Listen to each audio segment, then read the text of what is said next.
Okay, so I want to summarize and review what we have learned so far. So the main message is that for most of human history, we have been peaceful, egalitarian, and artistic. So about 300,000 years ago, our species, Homo sapiens, we were born in Africa. And then 50,000 years ago, because of climate change, we started to spread around the world, okay? And throughout most of our history, we have been hunter-gatherers. And we don't know that much about our history. We can only guess. But based on the available archaeological evidence, we were, for most of the time, peaceful, egalitarian, and artistic. Okay, so peaceful does not mean we were not violent. There's lots of evidence that there was in-group conflict. So, for example, we discovered in burials people with skull fractures, okay? So there's been violence, but there's been no evidence of organized warfare. That comes much later, okay? That's the first thing. Second thing is that we were egalitarian, meaning that there was no difference in status and power between men and women. Men and women were considered equal. There was no hierarchy, meaning that there were people who were considered more wealthy than other people. We know because we could not find any evidence of hierarchy, meaning larger houses, meaning groups with special privileges. Now, there are individuals who might have higher status, and we know because they were buried more elaborately than other people. So, for example, shamans, right? Shamans were their religious leaders, and as such, they were accorded higher status than everyone else. Okay? And the third thing is artistic. So, as we know, they were engaged in cave paintings. They built monuments in order to celebrate and worship their religion. So for them, art really was about the expression and celebration of their religion. Okay? So for most of human history, we were peaceful, egalitarian, and artistic. And we know that today we are not peaceful. We are not egalitarian. We are not that artistic. So what changed? Next week, I'll explain to you what changed. Okay? Basically, a new group of people called the Yamnaya came into being, and they had a different religion that celebrated warfare, patriarchy, and wealth. Okay? And eventually spread all around Europe and Asia, and they conquered everyone, and they created a new history of humanity. That's next week. Okay? So I want to explain the evidence for why we think most of human history we were peaceful, egalitarian, and artistic. Okay, so something else that we discussed in class is we don't know what their religion was, but we suspect that it was animism and shamanism, okay? Remember that animism is the belief that we all come from the mother goddess, from one source of life, including trees, animals, and humans. So every living being has a soul, okay?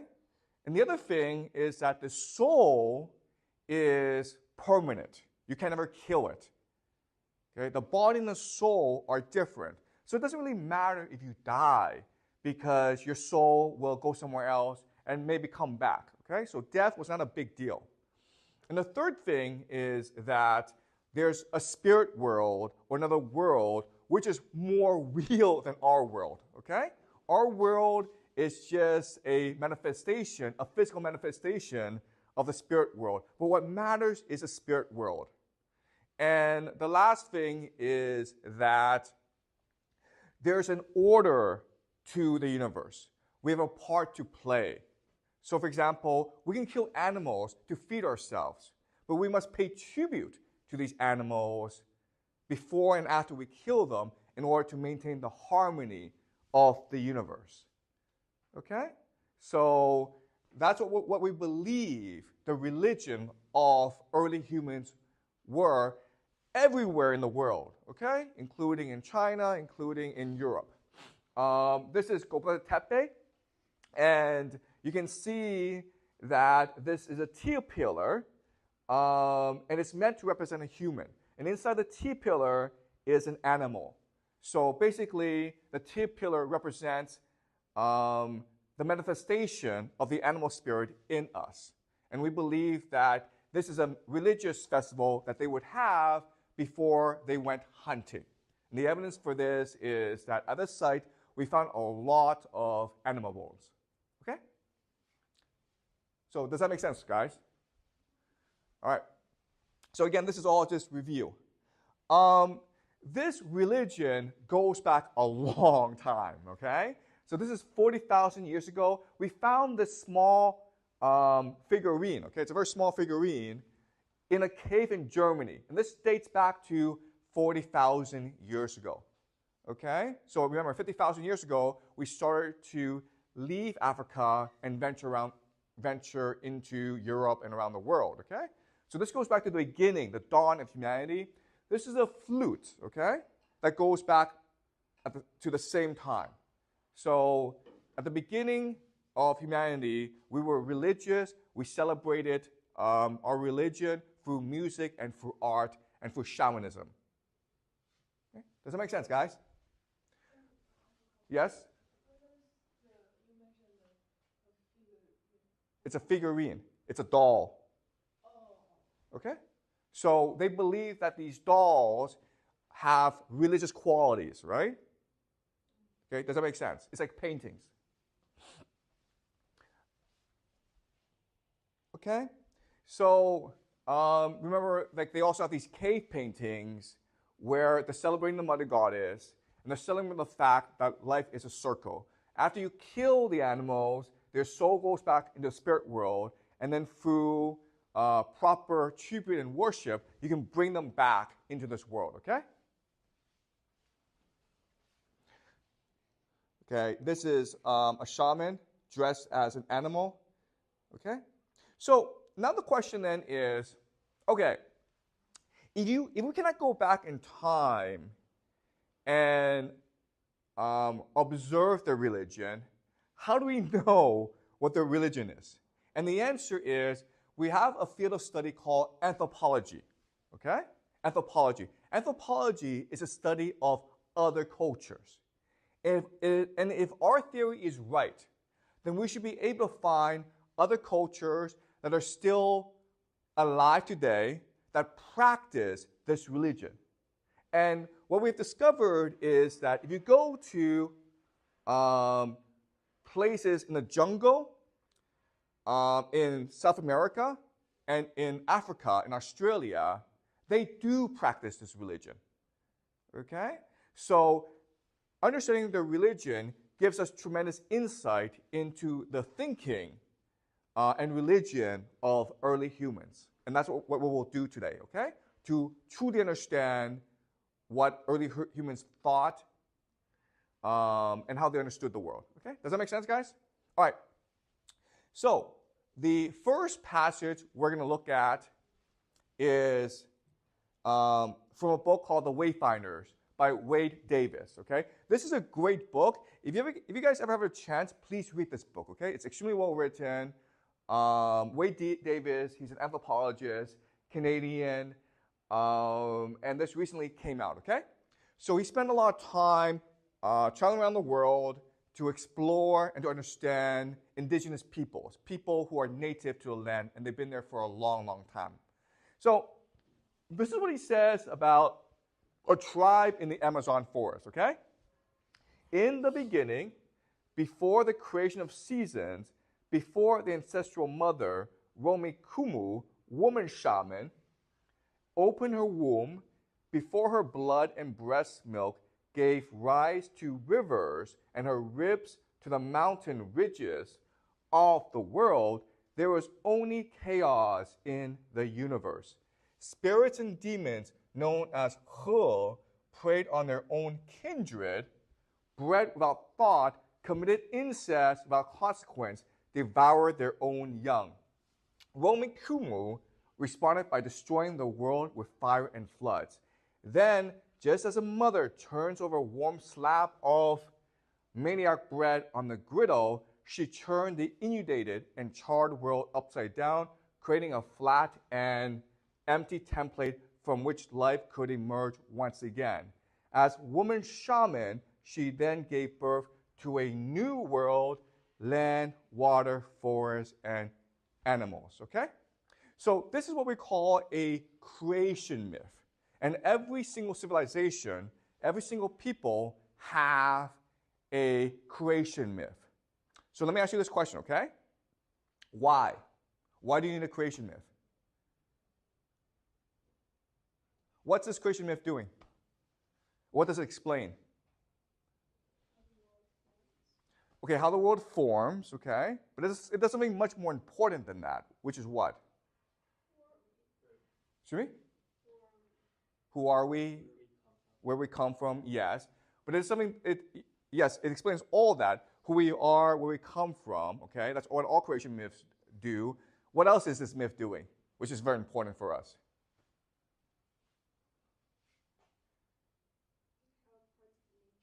Excuse me?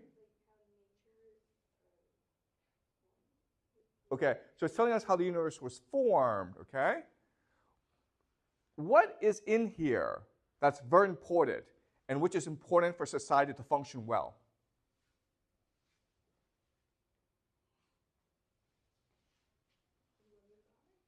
Okay, so the woman shaman is the mother goddess.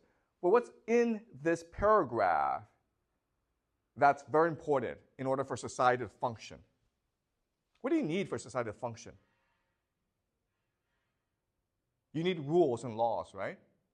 So what this creation myth is doing, what all creation myths is doing, is explaining to you the legal structure of your society, why you can't do certain things, okay? So for example, you can't commit incest, okay? You can't eat your young people. You can't kill the young people, okay? Why? Because that's what evil people do. Do you understand? So what this creation myth is doing is it's basically explaining the legal system, the rules, and why we have them. We have these rules because they're evil. They represent the evil spirit. Okay? Does that make sense, guys? Okay. The other thing that you will notice about this creation myth is that it's very sophisticated and very elaborate. Okay? So this is a visualization of their understanding of creation. And as you can understand, it's very complicated, okay? Does that make sense? Why is it complicated? Why is it complicated? Why is this so complicated? There are reasons for it. Why?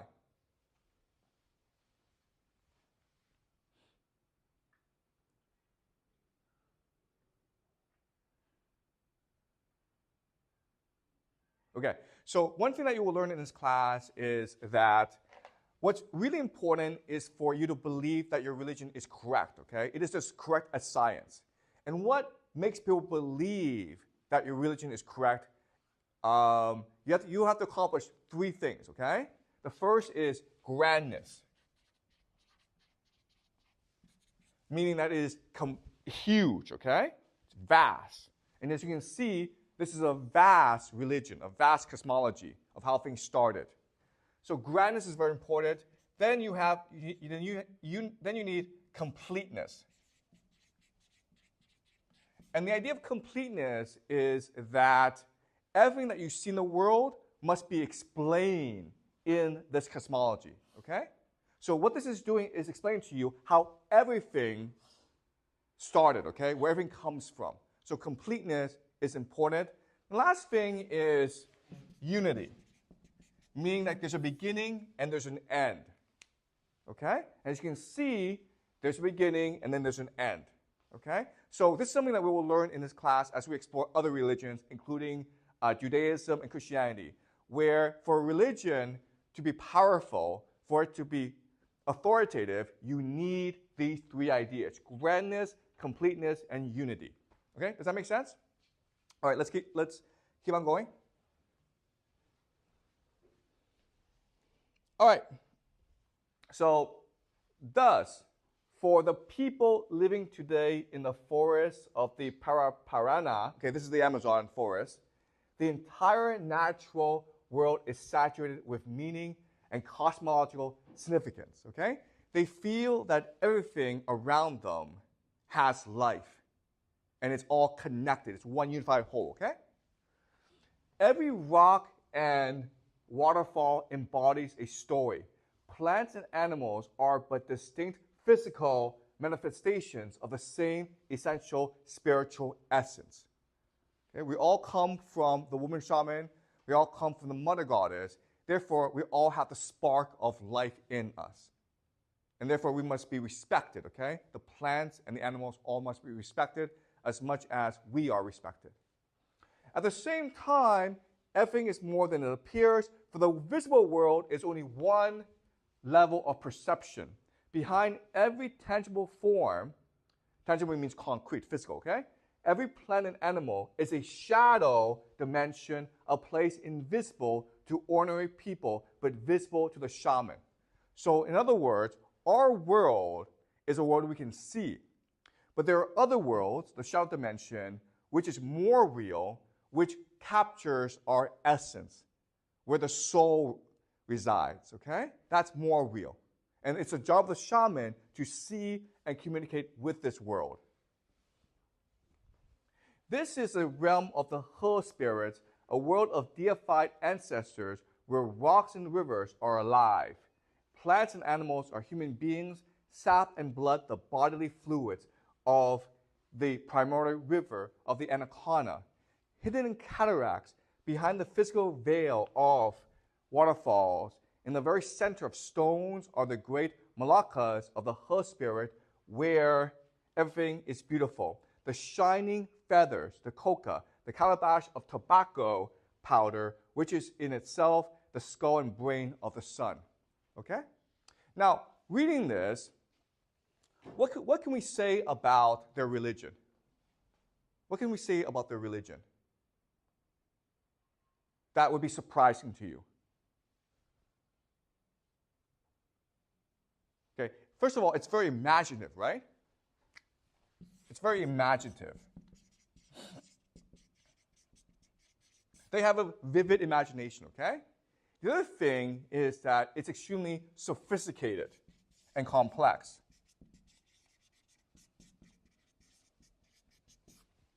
Okay?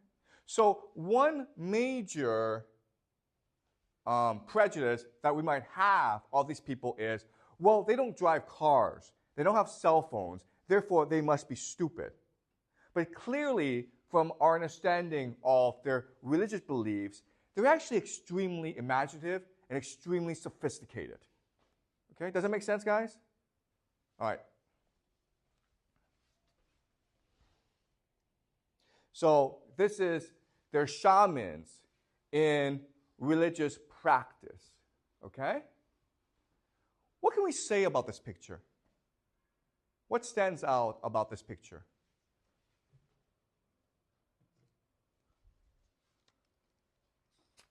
What surprises you, or what catches your eye about them? What can we say about their beliefs based on this picture? Okay, yeah. So there's a lot of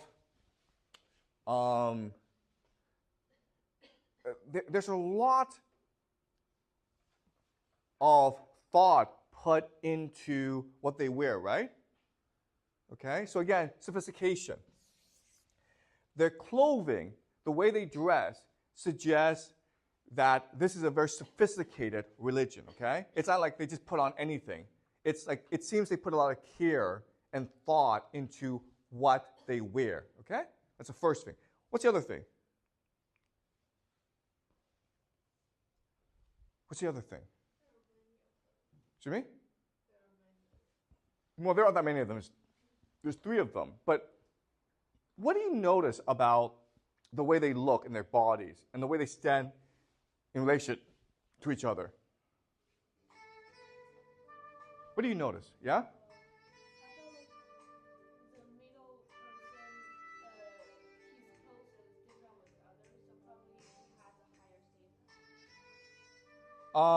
Okay. Yeah, I mean, he probably has a higher status, okay? And he stands in the middle, okay?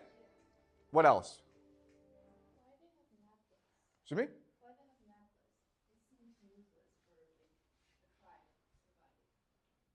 me? Okay, so so you're right in like, okay, if this is a tribe and all they're trying to do is hunt and eat food, none of this makes any sense, right? But the main argument that I've been trying to tell you is like, no, their first priority is their religion, okay? So everything they do has a religious significance to it. We don't know what it is. They don't really speak our language. But for them, everything that they do must have a religious meaning, okay? So it's their religion that centers their life. So the other thing I would say is you can see there's some organization and order to it, right? So as you say, the person, the elder, stands in the middle, okay? And these 2, can you see the symmetry? Okay? It's clear that they are doing a religious ceremony.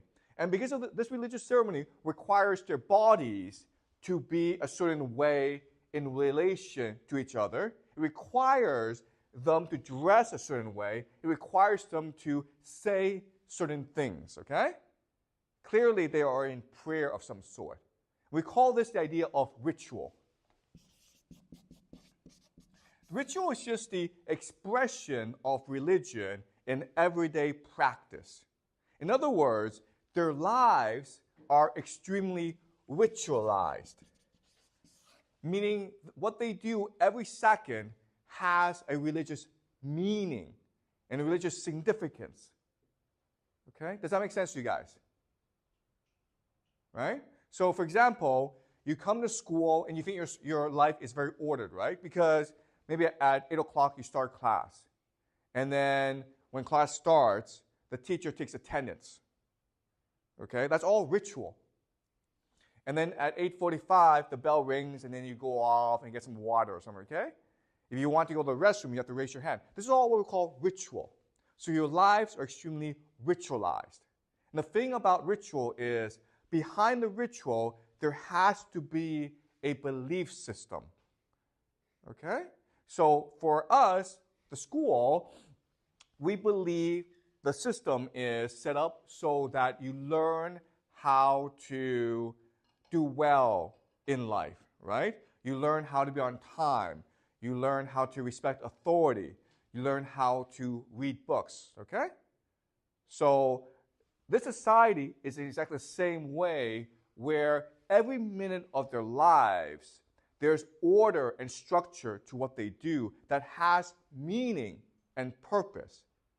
Okay? Does that make sense, guys?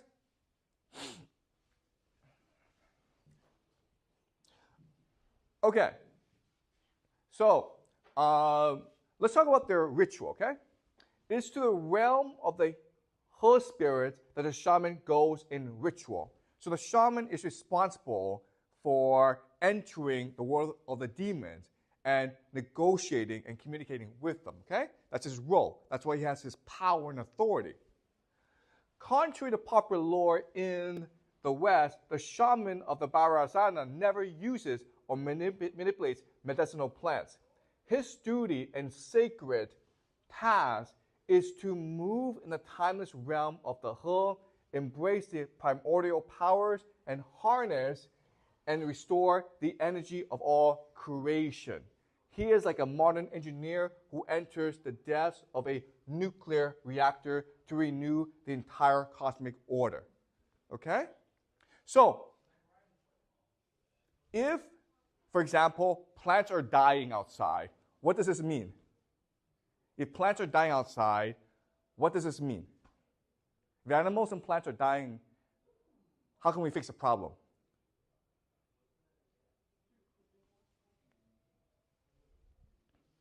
Why are bad things happening?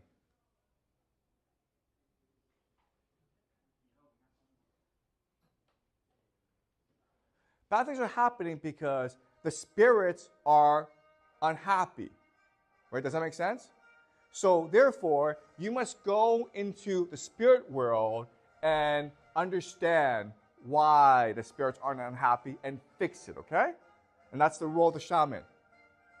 And what this is saying is this.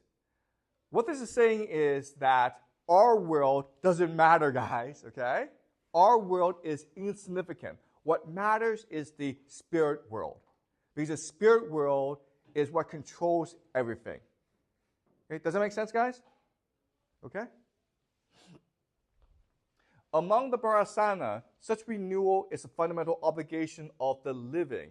In practice, this implies that the Parasana see the earth as potent, the forest as being alive with spiritual beings and ancestral powers. To live off the land is to embrace both its creative and destructive potential. Human beings, plants, and animals share the same cosmic origins, and in a profound sense are seen as essentially identical, responsive to the same principles, obligated by the same duties, responsible for the collective well-being of creation. There is no separation between nature and culture. Without the forests and the rivers, humans would perish. Without people, the natural world would have no order or meaning. All would be chaos. Thus, the norms that drive social behavior would have no order or meaning. Would also define the manner in which human beings interact with the wild, the plants and animals, the multiple phenomenon of the natural world, lightning and thunder, the sun and the moon, the scent of a blossom, the sound order of death. Okay? So everything is connected with each other. We're all equals. Okay? Does that make sense, guys? All right? This is what we call animism. All right. So let's talk about hunting. Okay? This is something that we talked about last class. If we are the same, if we are the same as animals and plants, what allows us, what gives us permission to kill other animals? Okay? And this passage explains it. When men go to the forest to hunt or fish, it is never a trivial passage. You cannot just go and hunt, okay? You need permission. First, the shaman must travel in trance to negotiate with the masters of the animals, forging a mystical contract with the spirit guardians, an exchange based always on reciprocity. Okay? Reciprocity means give and take. If I give you a present, you must give me a present. Okay? The Brahmacharya, compared to marriage, for hunting, too, is a form of courtship in which one seeks the blessings of a greater authority for the honor of taking into one's family a precious being. Meat is not the right of a hunter, but a gift from the spirit world. To kill without permission is to risk death by a spirit guardian, be it in the form of a jaguar, anaconda, tapir, or harpy eagle. Okay? This is something that we discussed in the cave paintings.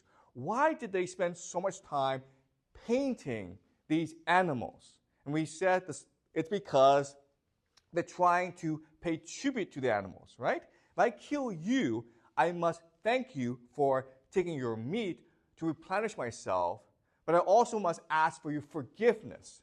Otherwise, the animal soul may seek vengeance. Okay? Does that make sense? So this is the essence of their religion. If we hunt, we must first pay tribute, okay? And that's what explains Katahoik, right? Okay? The bull and the people, before they go hunting, they must pay tribute to all the animals. Okay?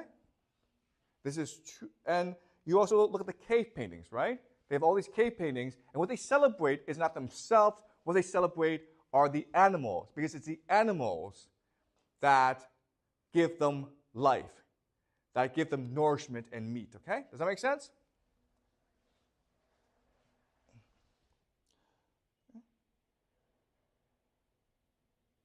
So, and you can see this in caves all around Europe and around the world. Okay? All right. As the ritual begins, time collapses. There are two series of dances separated by the liminal moments of the day, dawn, dusk, and midnight. Okay? So the shaman, during the ritual, needs to communicate with the animals in the spirit world. Okay? To do that, he changes from fish to animal to human being and back again, transcending every form, becoming pure energy flowing among every dimension of reality, past and present, here and there, mythic and mundane. His chants recall by name every point of geography met on the ancestral journey of the anaconda. Okay? So as you can see, before the hunt, the ritual is extremely elaborate, sophisticated, and complex. And its main purpose is to celebrate the unity of life and to ask permission and to ask for forgiveness as the hunters go kill the animals. Okay? Does that make sense, guys? And again, this explains. Okay, so the shamans will change into animals, okay, in order to better communicate with the animals. And this explains all the cave paintings and how 40,000 years ago they were creating dolls of shamans dressed as animals, okay? Because for them, this is what is true, okay? Does that make sense, guys? All right, so any questions so far before I move on? Are you guys clear about what's going on? Okay? All right. Now let's move to Africa, okay? We were in South America, and they're still there today. If you want to go visit that tribe, you can do so. Okay? Now let's go to Africa. And in Africa, there's a group of people called the Pygmies, okay? The Pygmies. And there's a very famous book by a British anthropologist by the name of Colin Turnbull, okay? And he discusses how the Pygmies practice their religious beliefs. At the very center of the religion is something called the molimo, okay? Which is a trumpet-like instrument. And the molimo allows them to communicate with the forest. It allows them to communicate with the spirit world. And that's how they resolve every issue, okay? And the molimo also captures the sound and spirit of the forest, okay? All right? So even though we are in a different part of the world, we're in Africa, and even though the Pygmies have different religious beliefs than the people of the Amazon, what you will discover, what you will notice is that essentially it's the same religion, okay? It's the same idea that we are part of nature and that our job is to help nature maintain balance and harmony. Okay? Okay, so what I want to do now, okay, is compare and contrast the way we think today and how they thought before, okay? So let's read. I had no idea of how far we had come or in what direction. So he's following the group of Pygmies around as they hunt. But I knew we had left the camp far behind. It was the first time I had known a group of Pygmies to be so silent. Normally, unless hunting, they are deliberately noisy, but now, just at the time that leopards would be prowling about in search of food, they seem unwilling to disturb the forest or the animals it concealed. Just the opposite, in fact. It was as if they were a part of the silence and the darkness of the forest itself and were only fearful lest any sound might betray their presence to some person or thing not of the forest. They stood there quiet and still, and it struck me with a sudden shock that not one of them carried a spear or bow and arrow. As they peered into the dust and cocked their heads first on this side, then on that, satisfying themselves that we were really alone, it seemed that they felt themselves so much a part of the forest, and of all the living things in it, they had no need to fear anything except that which was not of the forest. One of them said to me later, when we are the children of the forest, what need have we to be afraid of it? We are only afraid of that which is outside the forest. Okay? So, what I want to do now is, by analyzing this passage, explore how our minds are different from their minds. Okay? So, our mind is what we consider modern, and their mind is what we consider pre-modern. Okay?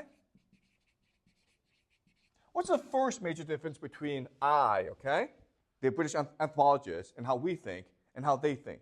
What's the first difference you notice from this passage?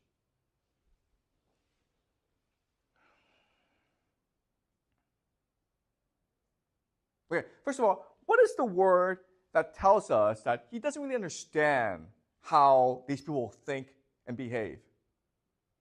What's the word that tells us he doesn't really understand these people?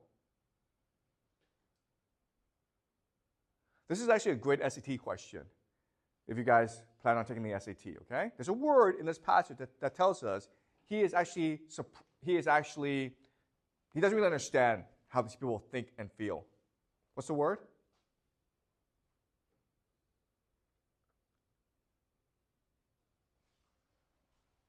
Shock, right? Shock. Okay? So he's surprised by their behavior. Why is he surprised? What confuses him? Anyone?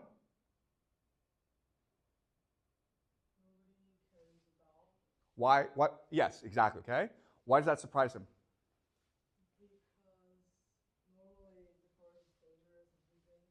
Exactly. Okay. So here's the first big difference. Why do we think that nature is dangerous? Why do they not think nature is dangerous? Why? Why, guys? That's exactly right, okay? He thinks nature is dangerous because they're leopards. They're predators, okay? They don't think nature is dangerous. What's the difference? What's the difference? Okay, the first major difference is this. Our minds think that we are separate from nature, okay? Man versus nature. Man versus nature. But they think they are part of nature, okay?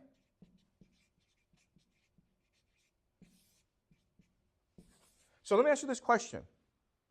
Why do we fear nature? What makes us fear nature? If I put you in a forest, you're afraid. Why? Afraid of the unknown. Yes, okay. Why are you afraid of the unknown? Just don't know what will happen. So, like in the forest, I don't know what I will encounter. So Okay, you don't know what you encounter, but why does that make you afraid? I don't know how to answer. Okay. Why? Why would the unknown make you afraid? What is it that we are obsessed with?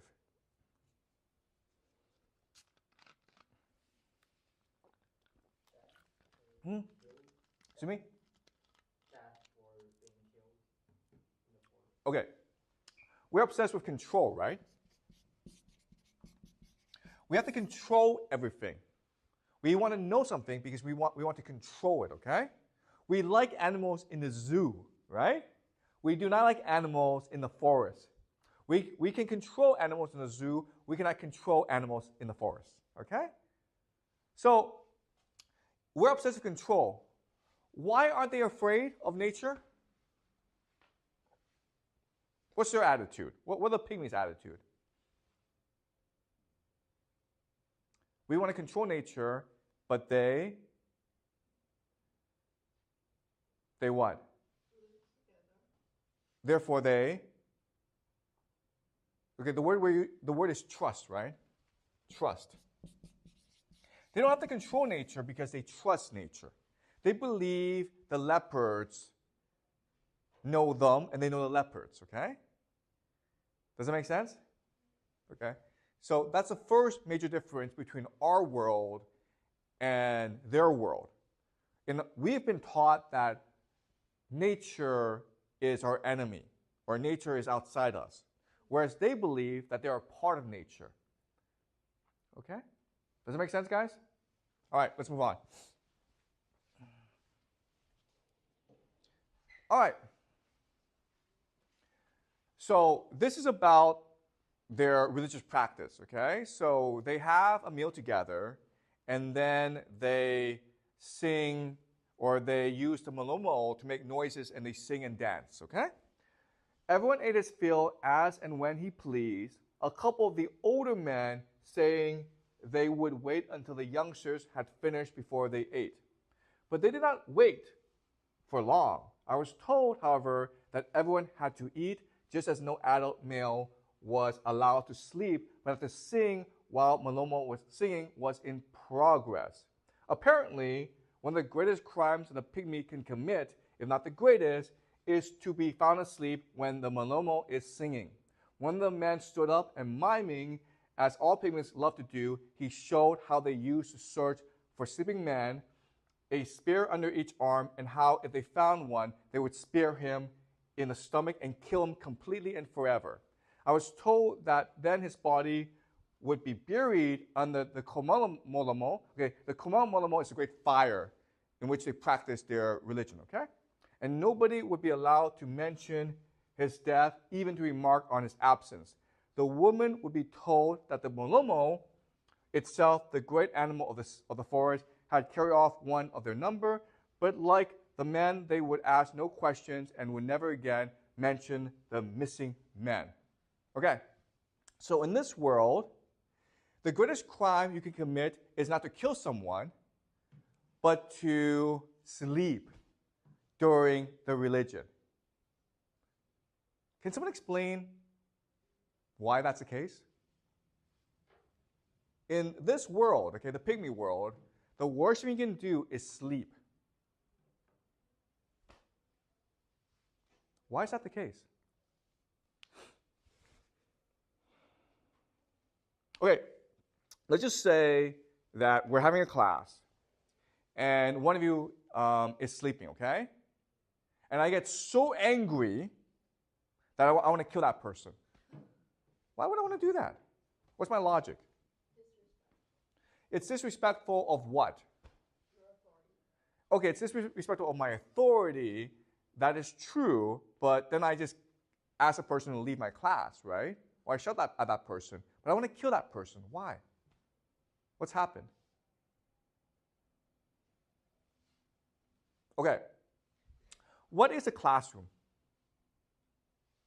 What's a classroom? A place to study. Okay. A place to study. What else? What are we doing now? Yeah, but what is class? What is classroom?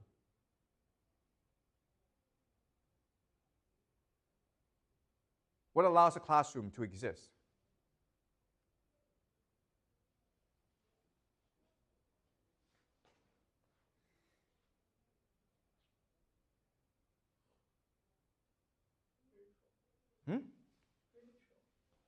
What is the ritual we're practicing? Okay, so a classroom you can understand as the collective experience, okay? A classroom happens when everyone is participating in it. Does that make sense? That's what makes a classroom alive.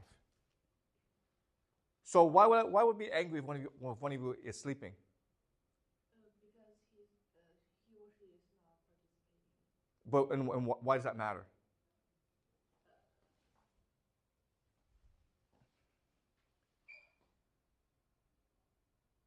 If you're sleeping, what are you telling me? I don't think it's a classroom. Yeah, it's not a classroom. It's not real. This discussion is not real. It's pointless. Do you understand? So that's what's happening here. Their Malemo singing, the ritual, it's meant for everyone to recognize that the religion is real. It's more real than reality. Okay? But if you're sleeping, you're saying, no, guys, this doesn't matter. Okay? What we're doing does not matter. And therefore, what you're doing is you're not committing violence on one person, you're committing violence on the community. You're committing violence on the religion. You're insulting the forest. You're insulting the God. Does that make sense? And that's the worst crime. Because reality happens. This religion is only possible if everyone believes that it is true. If you're sleeping, it means you don't think it's true. And therefore, you are, first of all, rejecting the community, right? You're telling everyone, you're all idiots, okay? Second is that you might endanger the community because you're insulting the forest. Okay? Does that make sense, guys? Okay? So for most of human history, people take their religion extremely seriously. So seriously that they think it's more real than reality.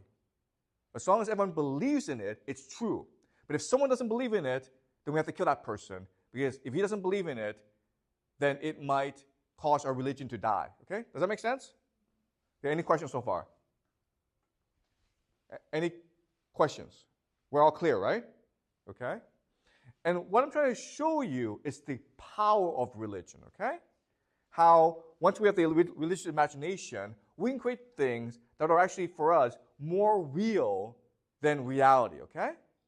So that's the second thing that's different about us from other human beings. For most of human history, we were spiritual, okay?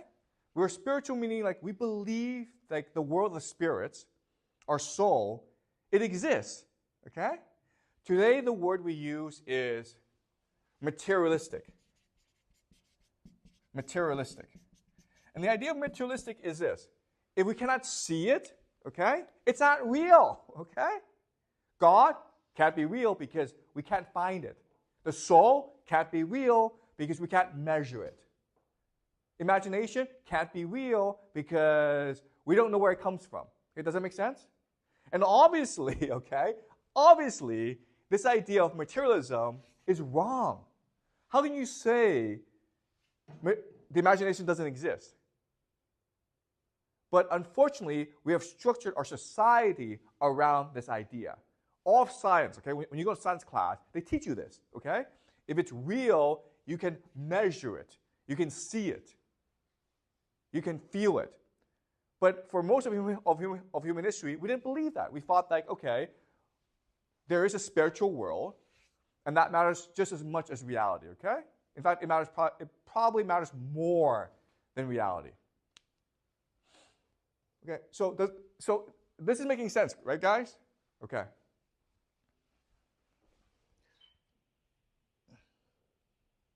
Okay. For a month, I sat every evening at the Kamalmolo, listening, watching, okay?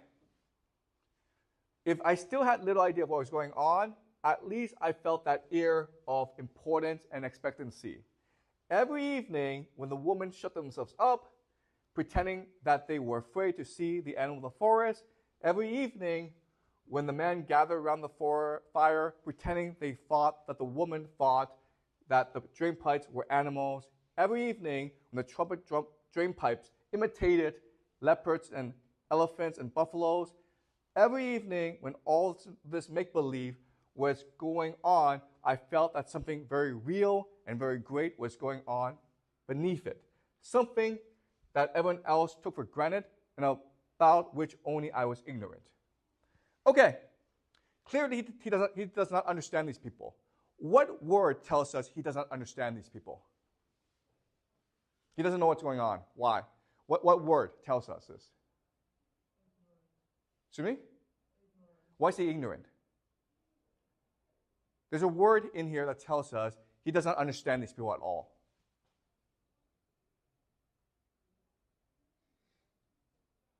This word shows that there's a chasm, okay? A huge difference between the pygmies and us. What is this word? What word would the pygmies not use here? They've been insulted by this word. What's the word? He uses it over and over again, right? There's a word here that's insulting. No. What word here in this passage would the Pygmies find insulting?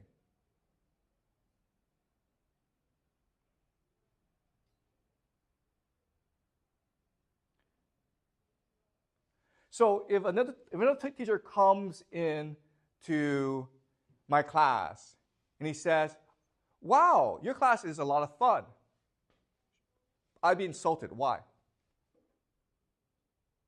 I'd be insulted. Why?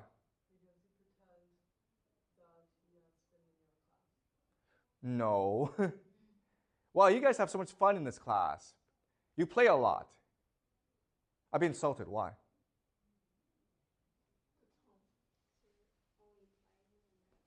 To me? This is not studying, okay? This is not serious academic work. This is playing. It has no significance, no meaning, right? So what word implies that here?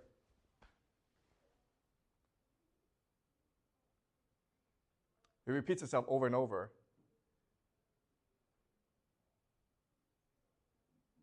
Pretending, right? Pretending. We think they're playing. What do they think?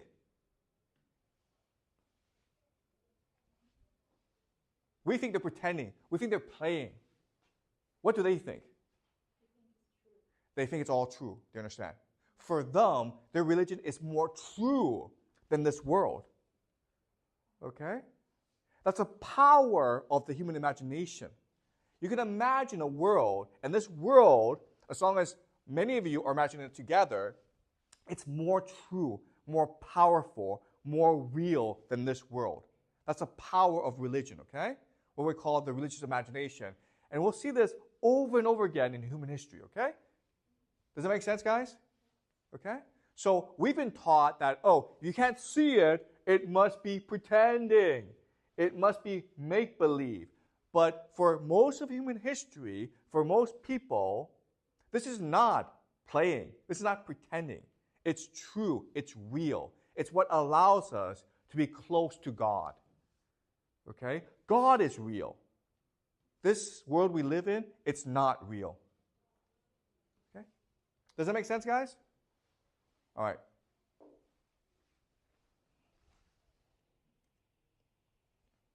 Okay, so let's look at the last paragraph, and then we'll finish for the day. He went on to tell that the Pygmies called their Malomo whenever things seemed to be going wrong.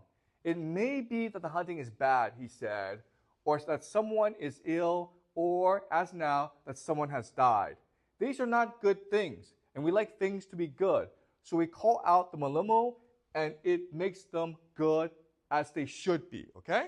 So this is very similar to the shaman going into the spirit world when things are bad, okay? Things are bad because the spirits are unhappy.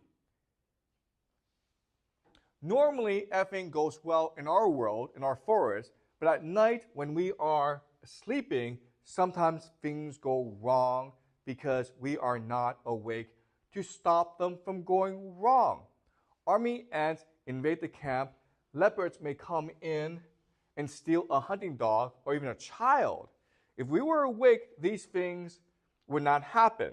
So when something big goes wrong, like illness or bad hunting or death, it must be because the forest is sleeping and not looking after its children. So what do? We wake it up. We wake it up by singing to it, and we do this because we want it to awaken happy. Then everything will be well and good again. So when our world is going well, then also we sing to the forest because we wanted it to share our happiness, okay? Do you understand? So this is like them going to the spirit world and communicating with the spirits. So it's almost the same religion, okay? Maybe the details are different, but the idea is the same. The idea is that we're all interconnected. Animals, plants, humans, all the same. This is not the real world. The spirit world, the forest, they're the real world.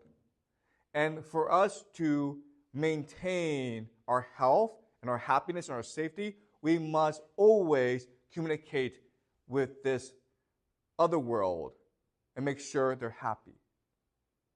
Okay? Does it make sense?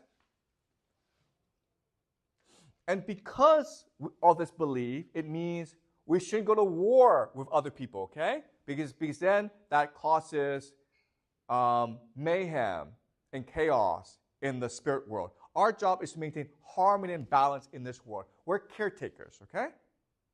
It means we should not be in conflict with each other. We should be egalitarian. We should be equal because we're all from the same mother goddess. We're all from the same forest. We're all from the same woman shaman, okay? It means we have to be artistic because we have to celebrate and worship the spirit world. Okay? Does that make sense? Okay? So again, for most of human history, we were like this. And even today, in a lot of cultures around the world, they're still like this. So now the question is, what changed? Why do we have war? Why do we have hierarchy? Why do we have patriarchy? Why are men superior to women? Why do some rich people have all the power? Okay? This clearly goes against this religion. And what I will show you, starting next class, is the beginning of a new religion and how this new religion that worships wealth, power, and war conquered everyone. Okay? Does that make sense? Okay. Any questions before we break? Anything you're unclear about? Okay. Okay.